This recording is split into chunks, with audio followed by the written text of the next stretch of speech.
Moi perso, j'ai switché vite. On avait déjà l'obligation dans la foulée, la pré-saison, tout ça, mais je switché vite. Mais après, c'est ma façon de faire. Je pleurais assez vite les défaites et je fêtais assez vite les victoires. Ça va, ça a été, c'est un échec. On apprend des échecs. On a switché, on a pris les vacances, on a rechargé les batteries, on a à nouveau l'énergie, la motivation pour faire une autre saison. C'est sûr que l'année dernière, c'était un énorme sentiment de déception.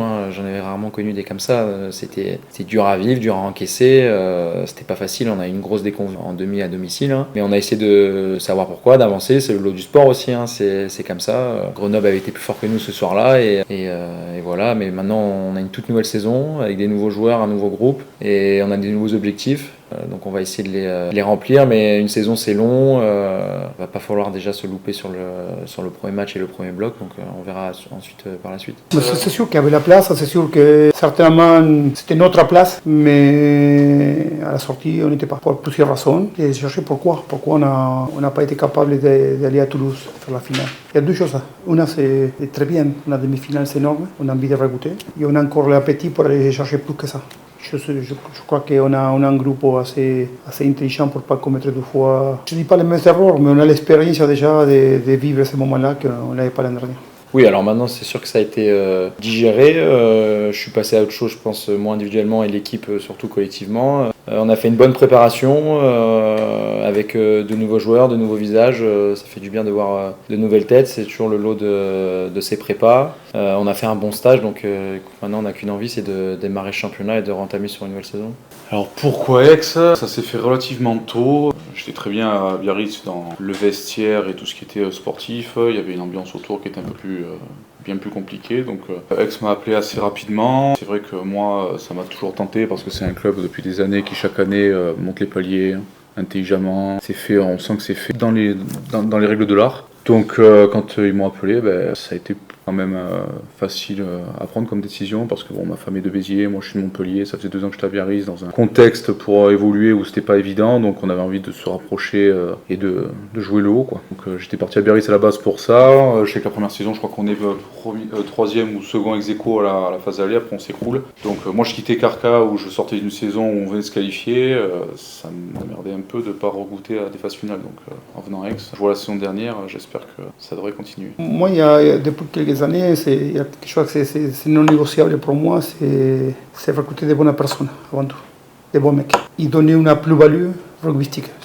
Il n'y a aucun sens changer un joueur. Ce n'est pas meilleur que le joueur qui s'en va. C'était pas simple de se séparer de certains joueurs qui sont beaucoup apportés au club. C'était surtout des très bonnes personnes et avec lesquelles on a vécu une année extraordinaire la saison dernière. Mais le club il grandit, le club il progresse chaque année, le club donne les moyens de chercher des joueurs de qualité, des bons mecs. C'est pour ça que l'intégration a été plutôt facile, on va dire. Parce que déjà on a un bon groupe qui sont très bien intégrés les nouveaux. Pour moi la base du rugby ça ne changeait pas. Avoir un bon groupe humain au début d'année pour bien travailler, pour se préparer à vivre des bons moments ensemble, mais parfois à souffrir ensemble. De ce côté-là, je suis plutôt rassuré. Les groupes qu'on a construits, avec lesquels on démarre la saison. Oui, Jules, je le connais un peu, j'ai joué 2 ou 3 ans avec lui à Paris. C'est quelqu'un que j'apprécie, où je sais que rugbystiquement, il prend beaucoup d'initiatives, il est porté sur le jeu, donc ça nous plaît, je pense, ici. Donc on espère qu'il va bien s'intégrer dans notre jeu, mais bon, j'ai pas de doute. J'avais une vague idée, mais quand on y rentre dedans, c'est vrai que c'est un plus pour travailler, quoi. C'est un plaisir de venir au travail. Donc. J'ai connu Carca au tout début où c'était vraiment, fallait le voir pour le croire, mais c'était sympa aussi. Ritz, ça montait un peu en gamme, et là on est de suite dans quelque chose d'incroyable, donc ça fait plaisir de travailler dans un cadre comme ça. Je l'envisage, je suis rentré dans le moule de ce que le groupe, sa façon de fonctionner. On va prendre les matchs les uns après les autres. C'est vrai qu'on est un nouveau groupe, il y a eu pas mal de turnover. Moi quand je suis arrivé, c'est vrai que j'ai pas du tout senti d'amertume de la part du groupe par rapport à ce qui s'est passé la saison dernière. Je crois que ça a été très vite digéré. Tout le monde est arrivé avec beaucoup d'énergie et beaucoup d'envie pour reprendre la saison. Donc voilà, je sens que cette semaine, tout le monde a switché, on a encore passé un palier dans le sérieux. Donc voilà, tout le monde a hâte, on a des objectifs à court terme, nous joueurs, c'est les matchs les uns après les autres, comme a dit Mauricio et Arthur. Et après, si on remplit nos objectifs à court terme, ceux à moyen et à long terme devraient arriver normalement. Moi, je crois que Nadal ou Federer, chaque fois qu'il faisait un match de tennis, le mec il était attendu. Mais il préparait les matchs avec beaucoup d'humilité. Avoir de l'humilité, c'est pas un défaut. Pour moi, c'est plutôt une qualité. Respecter tes adversaires, on est obligé. quand tu ne respectes pas ton adversaire. Je me rappelle, le seul match que l'an dernier, ça ne s'est passé pas trop bien dentro des matchs, c'est contre Aurillac. C'était l'équipe que je le maintiens. Il faut respecter les adversaires, il faut aller match après match. Mais oui, l'humilité, ça fait partie d'un valeur de rugby. On apprend de tout gamin à l'école de rugby.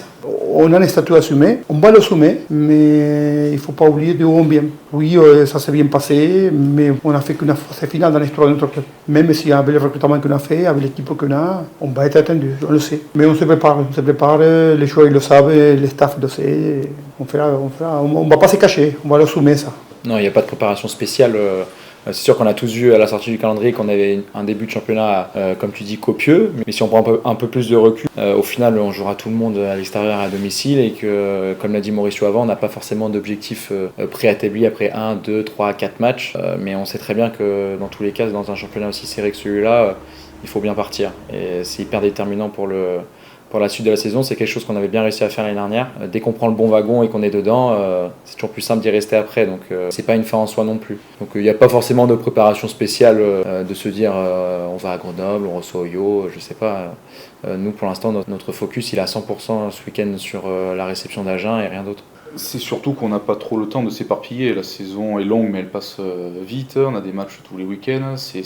On n'a pas le temps de s'éparpiller, quoi. Donc, je pense qu'on a besoin de repères communs. Ça prend du temps, comme a dit Mauricio. Donc, autant se concentrer sur chaque match. On analyse vite fait ce qui a manqué. On travaille là-dessus. Et c'est pour être vraiment de mieux en mieux à chaque match et monter en puissance.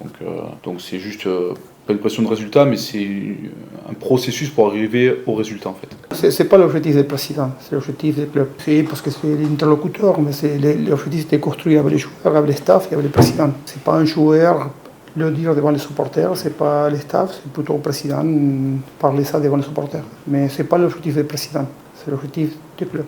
Nous on le sait, on sait très bien qu'en termes d'automatisme, on n'est pas au plafond. Plus les semaines vont passer, plus on aura des automatismes. Surtout, c'est beaucoup plus simple de faire conquête, défense. Et vous mettez 10 mecs en ligne, vous montez, vous plaquez. C'est facile à mettre en place. En plus, essayer d'être ambitieux dans votre rugby, ça prend plus de temps. Les automatismes, ça prend un peu plus de temps. On sait que les matchs ils vont passer, nous, on va progresser dans notre rugby. C'est pour ça que, oui, le président a été très clair avec nos objectifs, mais nous, on sait très bien qu'à la 8e journée, il faut qu'on soit dans les top 6. Qu'à la 15e journée, peut-être on soit dans les top 4. Il ne faut pas attendre que Provençal Rugby soit 1, 2, 3, premier championnat avec 15 points sur l'étape. On sait qu'on a un bloc difficile, mais on a des objectifs à long terme, moyen terme et à court terme. Et à court terme, c'est nous on veut être 8 dans les 6 déjà. Si c'est plus tôt, tant mieux. Mais après, à mi-saison, il faut qu'on soit dans les 4. On a préparé comme ça. Oui, c'est bien de dire on va en finale. On peut finir 6e, mais aller en finale aussi, non? Non, parce que le président il a dit il va aller à Toulouse. On va aller à Toulouse. Mais pour aller à Toulouse, il faut être dans les 6. Ouais, c'est vraiment important. C'est hyper galvanisant quand on est joueur. Quand on voit au fur et à mesure de la saison qu'on draine de plus en plus de personnes, de public, quand on se balade dans la rue, on nous parle un petit peu plus. C'est sûr que pour un joueur, c'est hyper cool. Et de voir qu'on remplit le stade de plus en plus facilement, je pense que pour le club et pour nous joueurs, c'est vraiment sympa. Donc de voir qu'il continue à répondre présent cette année, on espère que ça durera toute la saison, c'est cool. Je vous dirai à la fin des matchs. C'est une équipe qui a changé son manager et qui est comme nous. Vous demandez à tous les managers de la Pro D2, ils vont vous dire on est un peu court, il nous manque 12 semaines de travail, on est tous pareils. Toujours, quand ça arrive à ces premiers matchs de championnat, il manque toujours une semaine, 2 semaines de travail. Mais à changer comme nous, c'est un adversaire costaud. On a eu 2 semaines en arrière, premier match de championnat, c'est mal passé. L'an dernier, on a eu chez 2, c'est bien passé. C'est un club qui a une histoire, qui a 8 boucliers de Brennus, qui a une nouvelle énergie avec un nouveau manager qui arrive. Et ils vont venir faire un gros match, à se rassurer dans l'état d'esprit, dans les combats. Il faut être présent. C'est un premier match de championnat, vendredi à 21h à la télé. C'est un match important, ça.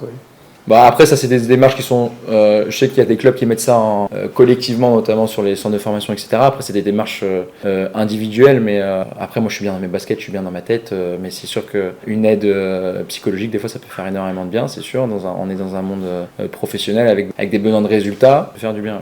Ouais, c'est des bienfaits énormes.